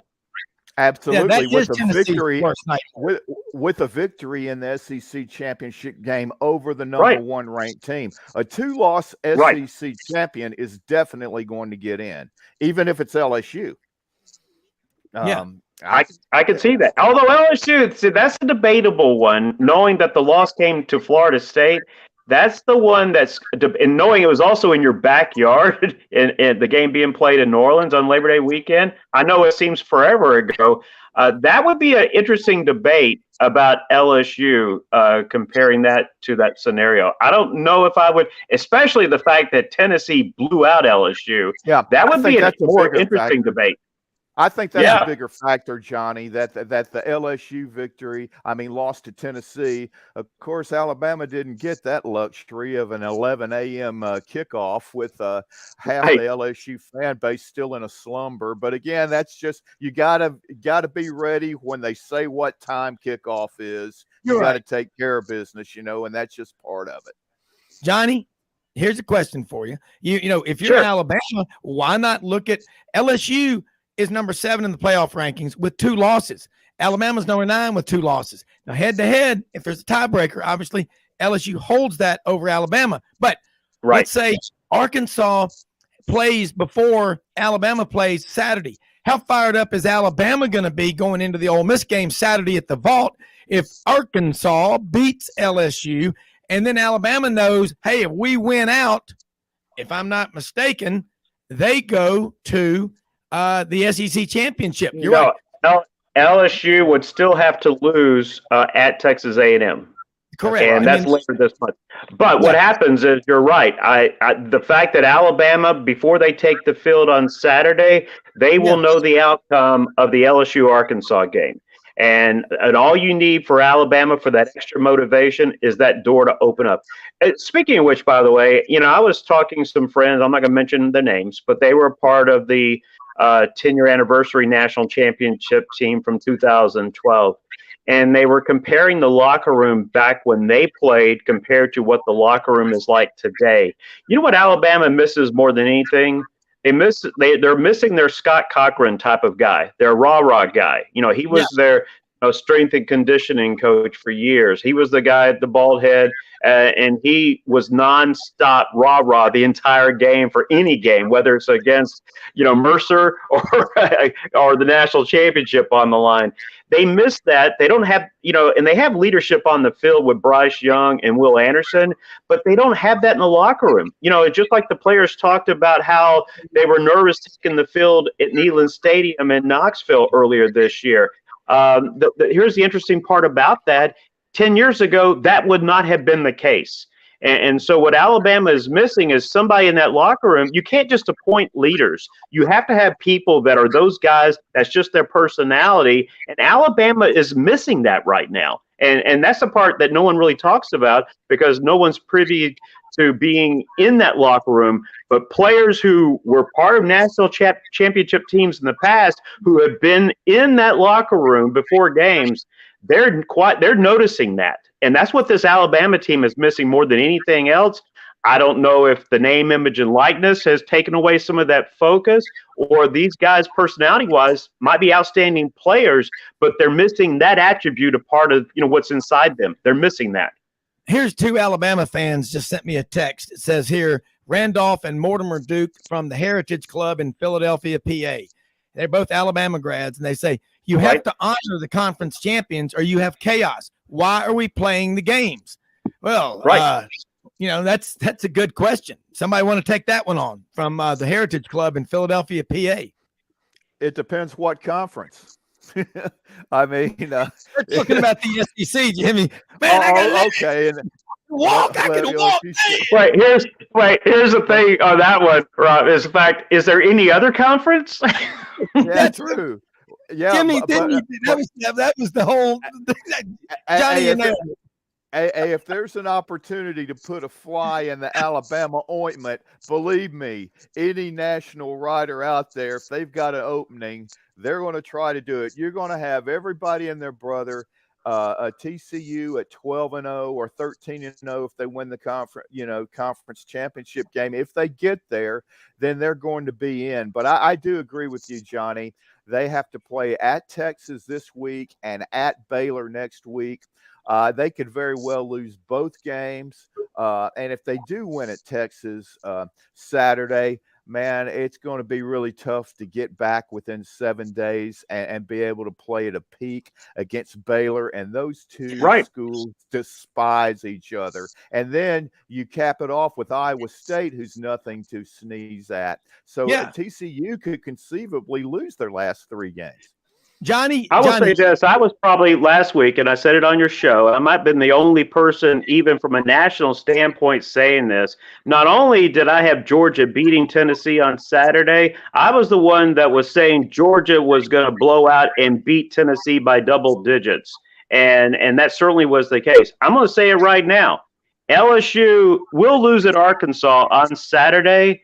And if Alabama wins out, Alabama will be playing in Atlanta the first weekend of December, because I think if LSU, this team is not, they don't have enough, the scholarship players, they haven't been enough of these games, and they're not going to have the benefit of a nighttime game in Baton Rouge when they have to go to Texas A&M at the end of the month. If LSU loses Saturday at Arkansas, which I'm predicting they will do, as long as Alabama wins out, it will be Alabama taking on Georgia in the SEC championship game. Johnny, hang in there. Look, if you can, we'd love to have you stay on. Ben Troupe over at ESPN Coastal Carolina, Florida Gator All-American for Steve Spurrier and Ron Zook, and then 5 years in the NFL. He's a great guy. Yeah, Ben's on here with us right now, so let's keep this round table going. Ben, we're talking about just the strength of schedule, the SEC, and the Big Ten and Ohio State, how the minders on TV will always make sure, no matter what the record, that we're talking about Ohio State or Michigan, but really it's Ohio State now. You played, college football All-American in the NFL and all. When you got to the NFL, just tell us all right now, did you feel like you were prepared for life in the NFL just from the practices that you went through at Florida, plus road games that you went through at Auburn, at Baton Rouge, Georgia game in Jacksonville, at Knoxville? I mean, how do you compare that? Or I want you to compare it for our listeners and viewers. I was prepared. I definitely was. I think the thing about the SEC that doesn't get enough credit is the fact that some of the players you see every Saturday, you're going to see them on Sunday, even if you saw them as freshmen and sophomores and juniors. And obviously the SEC now isn't what it was back when I played, as far as like how many guys are getting drafted. But just the stress level of playing in the SEC is that of in the NFL. The level of play is much higher in the NFL, but the stress level of it, like, I mean, you 18 years old, there go 100,000 people in Tennessee. You 18 years old, there go the student section in freaking LSU. You 18 years old at night at Auburn. That stuff, as much as people think, listen, when I'm 18, I want to play video games like every other 18-year-old. Sorry, I got Auburn this week. I got Georgia next week. So it does prepare you, because the hardest adjustment from college to pros is the expectation. Well, you've already had it. I'm sorry, man. I'm not trying to have Steve Spurrier looking at me. He didn't even throw the ball to the tight end when I was with him. But I think Ron Zook helped me understand the demand on you. And like he said, those who can deal with the onslaught of expectation have the best ability to make it in the league. And yeah, it definitely prepares you. But the whole Ohio State thing, they are a brand name, and all they have is they're going to want to put a team not in the Southeast in the college football playoff. And unfortunately, though, if Ohio State do the unthinkable and lose to Michigan twice, oh my freaking God, I got to see Harbaugh in the college football playoff again. I don't think nobody's ready for that. Yeah, Donnie Ballpark Franks, jump into this one. Great stuff, Ben. Well, Ben, I totally agree with that. I don't think you have to worry about that. I think Ohio State will take care of business against Michigan. You know, the biggest thing, and I was talking about this earlier, Ben, is the fact that everybody, including the SEC network, already has written Alabama off. They're number 9 in the rankings. They only need 5 teams to lose ahead of them. And I've already painted the picture. If LSU loses at Arkansas, and LSU's only favored by 3, and it's an 11 o'clock kickoff Saturday, I'm not giving you LSU beating A&M at the end of the month on the road. If Alabama wins out, to me, Alabama will be playing in Atlanta for the SEC championship against Georgia. I'm not saying they're going to beat Georgia, but I'm just saying to beat Georgia, you got to get there. And I think that door is going to be wide open after Saturday. As long as Bama takes care of business on the road against Ole Miss, I really believe when they take the field, they will know that LSU has lost at Arkansas. I would hope for that chaos. I'm never ever rooting for LSU or Alabama, but if Alabama can make it to Atlanta with everything they've gone through this year, LSU is a team that I do think is exceeded expectations. I owe Brian Kelly, a big time apology, especially losing to Florida State. But I don't see him being Arkansas and Texas A&M. If he beats Arkansas, Jimbo Fisher not gonna get fired, but he's gonna have to beat somebody because he has lost to everybody else. So I do think Texas A&M will get over the hump with LSU. But I don't think Georgia wants to play a 2-loss Alabama because you want to hit chaos. The SEC champ is going to the college football playoff. If Alabama goes to Atlanta and does beats Georgia, does Georgia and Alabama get in because Georgia only has 1 loss and Alabama's won the SEC? Because let's call it what it is. The only conference championship that matters is the SEC championship, no matter what nobody says. So if old St. Nick can get back to the college football playoff with 2 losses, the College Football Playoff Expansion Committee will go from 2024 to 2023 because I'm getting tired of St. Nick at this point, man. Good Lord, I'm sick of him. Well, look, we're about a minute from the break. Ben, you know what? You look at this. That you've heard a lot, and we talked with Gary Harris earlier in the show. Alabama fans, how would you feel if you're an Alabama player and people are saying this season's a wash, it's a waste because they're not in contention for the national title? Johnny just laid out the cases. We all did. They're still alive. Wouldn't that bother you as a player? Or then again, do you just have blinders on and you're already super myopically focused on the next game? You both. When you talk to the media, I'm super duper focused behind the scenes. I'm sick of it. I mean, I'm sick of the Paul Feinbaums. I'm sick because no more spoiled fan base in Alabama, right? You get spoiled by them, but I mean, Bryce Young won the Heisman. Will Anderson gonna be a top 5 pick? But if they don't win the national championship out of Tuscaloosa, it don't matter. And unfortunately, that's the expectation they put on themselves. That's the standard they've set for themselves now. Yeah, great stuff. Hold that line. Johnny Ballpark Franks, Ben Troupe, Jimmy Hodge, Rob Browne with you with more Sidelines. College football after this. Now more than ever, it is so important to shop local and to buy American. For 60 years, Hewlett & Dunn Boot and Clothing Company has been on the historic Collierville Square, and we strive to sell made in the USA products when available. With over 7,000 pairs of Western boots and work boots in stock for men and women, come and see our huge selection of clothing, jeans, and accessories from top brands made in the USA. Please support local business and come shop with us at Hewlett & Dunn Boot and Clothing Company. God bless the USA. All right, man, let's get this thing going again. And Ben, great points that you're making. And can you imagine being in the tunnel about to run out on the field at Neyland, at Baton Rouge, at Ben Hill Griffin, and the Gators got an impressive win. Buddy Martin sent something out last night. It was on Twitter, and it was he goes, "I'm more convinced now than ever that Billy Napier is the right guy for this Florida program." It's just Billy got emotional talking about playing Texas A&M, and I loved seeing that because, like I say, I met him one time. I talked to him for a minute at media days, and honestly, I said, "God, I wish we had brought you into Auburn." And he just smiled. But I mean, there's something about him. But Ben, you've worn the orangeandbluebloods.com. You're on there with Buddy and Franz Beard, but I think that game, I don't care what A&M's record is, you go on the road and you win in the SEC as a player, that's special. And for the fans out there that don't appreciate it, I don't think they've ever competed in anything in their lives. I don't think they've ever had to compete to get food at the table with a big family. There's something missing if you don't appreciate that. Yeah, I think the growth of Anthony Richardson continues to happen. Everybody kept, you know the athletic ability, you know the ceiling, the potential.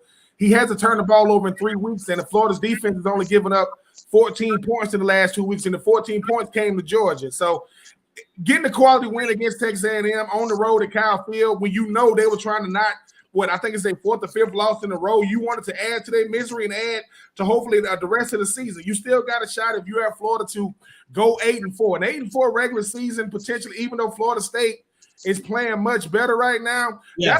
That's a great season one for a guy in Billy Napier. But the thing about Billy Napier that people don't talk about the most is, look, he knows coming from Louisiana, people are not going to give him the same report because he's not coming from a P5 program. He's coming from the top. Make no mistake about it. The best G5 conference is the Sun Belt.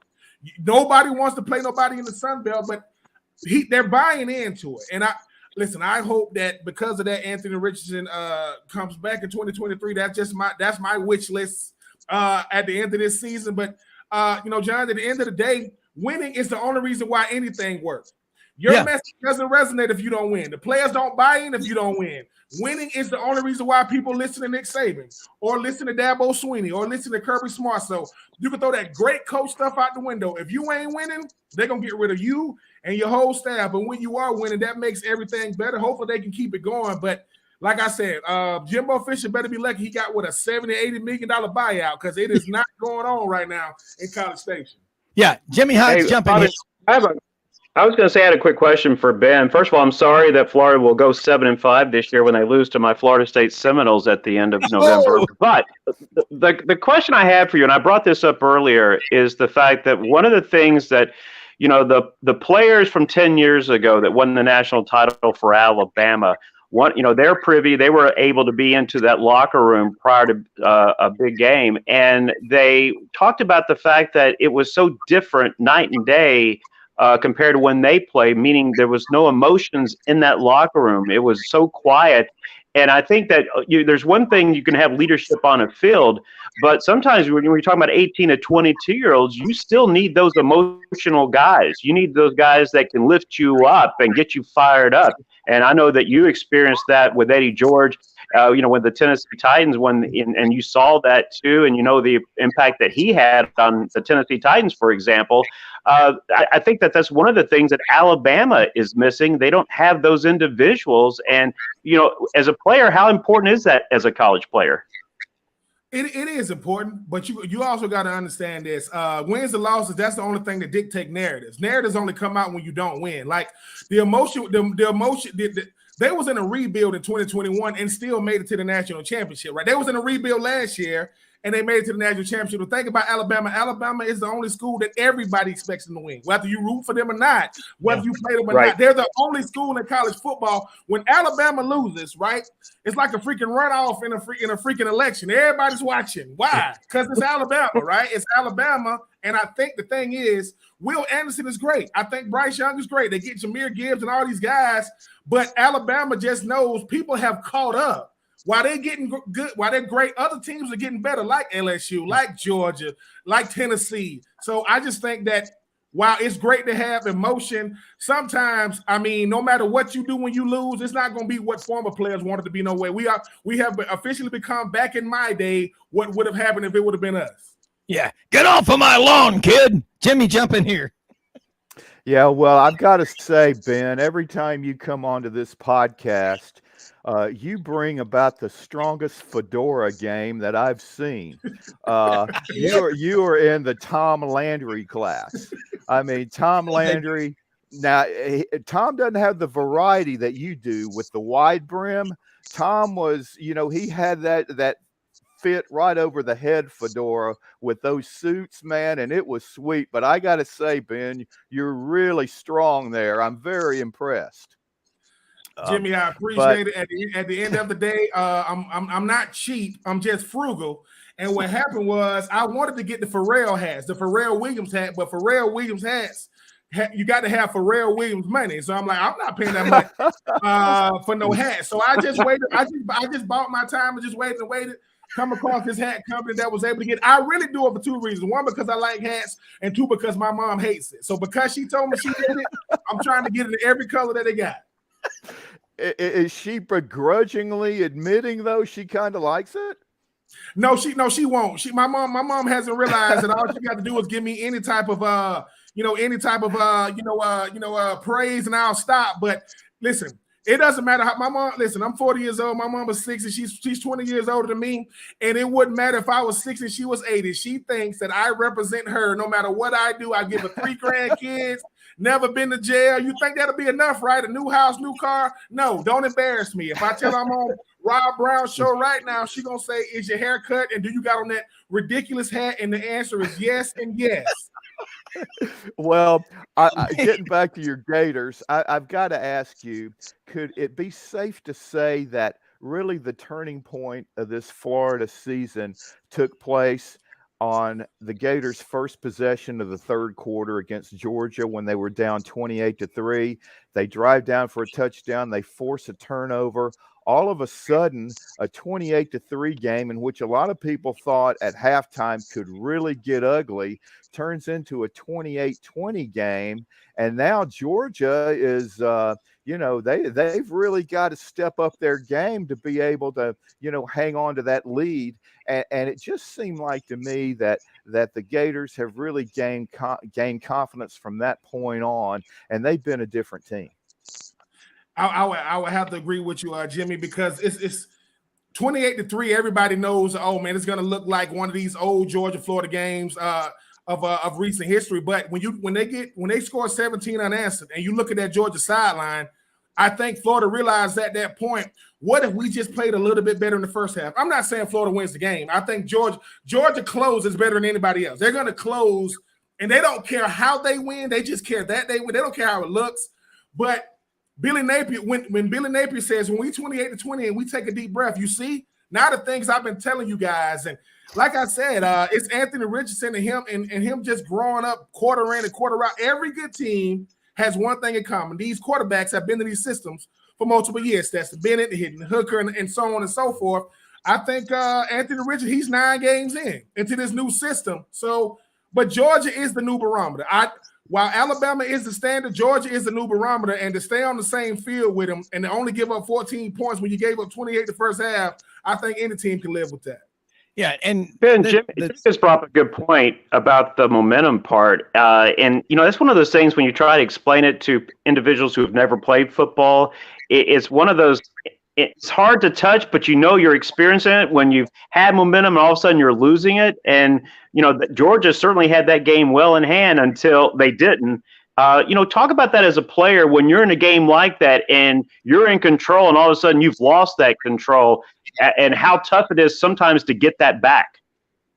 Sometimes that's the biggest difference between winning and losing is the momentum thing. The one thing Ron Zook used to always preach to us is the reason why people don't care about the first half is because games aren't won or lost in the first half. Games are won and lost in the second half. And if you can be a momentum player that snatch the momentum from another team, great teams can snatch it back. And Georgia just knows how to snatch it back because Georgia is a slow and steady type team. It's never ever. I mean, Stetson Bennett has only lost one game in like 2 years. Yeah. And none of them have been the same. None of them have been the same. I think the thing about this year with Florida is Florida has to buy into the system and learn how to close games. And when you're not going to beat a team like Georgia, what was it? 21 and a half. I think that's what it was. I ain't never seen a line that big. The hardest thing for Florida to do, which they did, they gained respect for Georgia. Georgia did not come into this game because they're looking at, okay, Anthony Richardson, a lot of guys that we played last year, new coach, new scheme. But to give up 14 points, to go from 28-20, for all those fans that left when it was 28-3, that they was looking around saying, you guys should have stayed. But momentum is the main thing.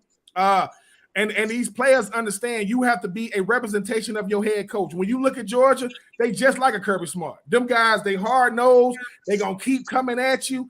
When you look at a team like Ohio State, they're going to beat you with offense. Look at a team, and every one of these good teams had that persona. With Billy Napier, he's still trying to work it into his squad. But if you lost by 14 in 2022, I remember back when Dan Mullen did finally get over the hump when Georgia beat Florida by 7. Can you go from 14 to 7 in next year? Because Georgia ain't going nowhere, man. No matter who they put in there right now, even though Stetson Bennett has been the key cog, those guys could beat anybody. And like I said, Nolan Smith didn't even play last week. Yeah. Didn't even tell. All right, here's the question for you. You look at Florida right now, they're 7 or 8, according to what Franz Beard told us in recruiting rankings.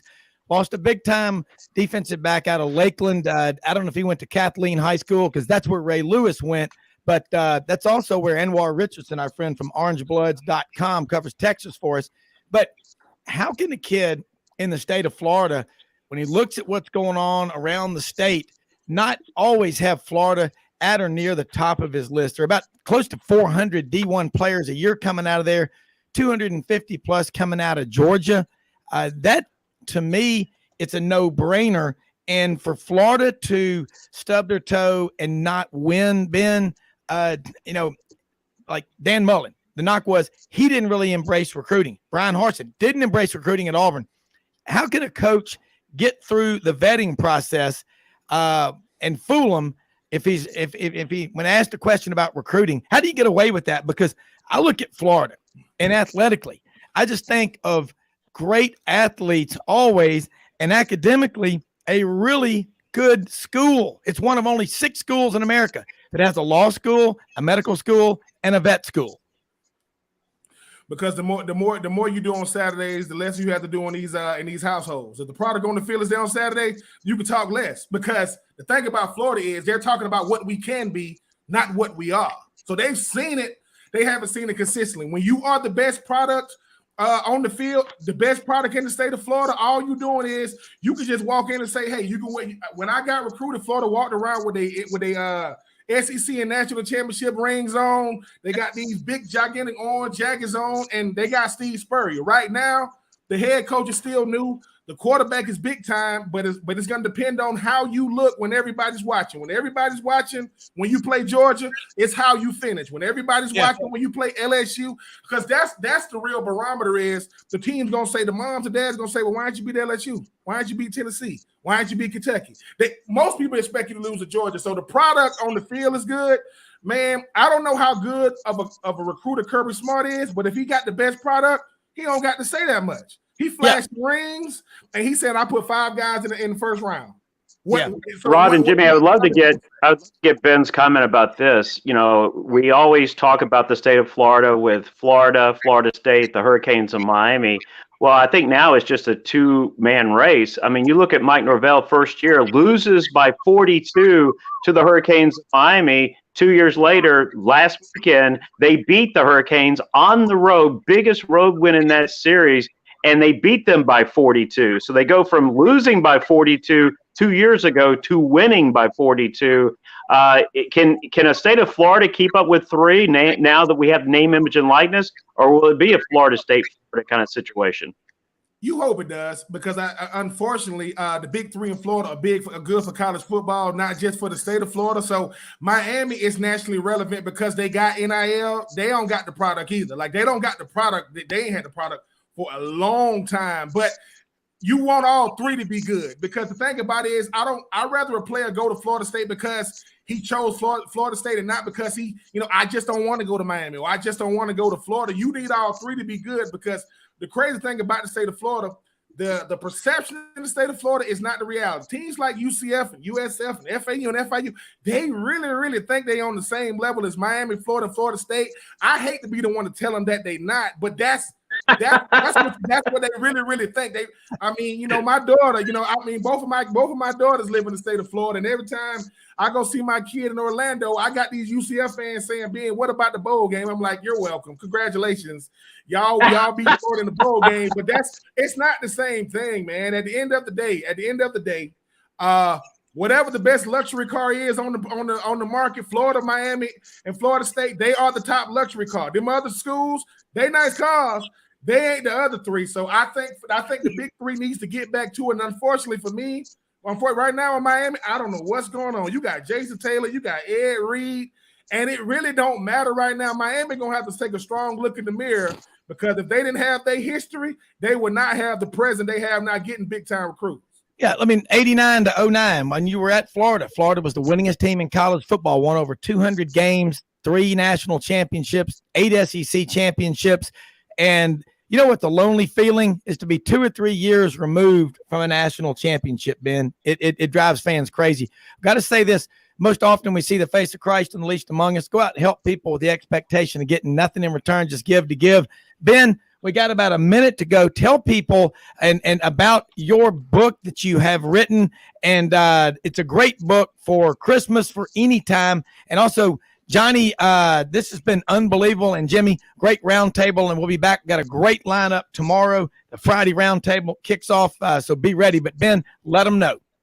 My book, Uncommon and Unfinished, the Ben Troupe Story with BJ Ben, is just my journey from being a young man, trying to figure out, my place in life and letting football be my identity. But just saying thank you to the people, places, and things that helped me become not just who I was, but who I am now. And it's so many guys in there that didn't make Pro Bowls, didn't go to national championships, weren't all Americans that really, really touched my life. But it was a chance for me to just say thank you. I'm used to being the one being celebrated. I'm always the one that people want to see. So it was my way to say, hey, man, if you ever played with me, played against me, I played for you.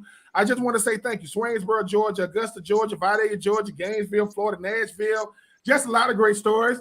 But the greatest thing about it is love story between me and my father, just us discovering who we are as father and son and grown men, fathers. But it's a great book. You can find it at BenTroupe84.com. And like I said, it's my story. I will hope that something about me resonates with you. Well, it will. And Johnny, let people know how they can follow you as well. But thanks, everybody. Great show.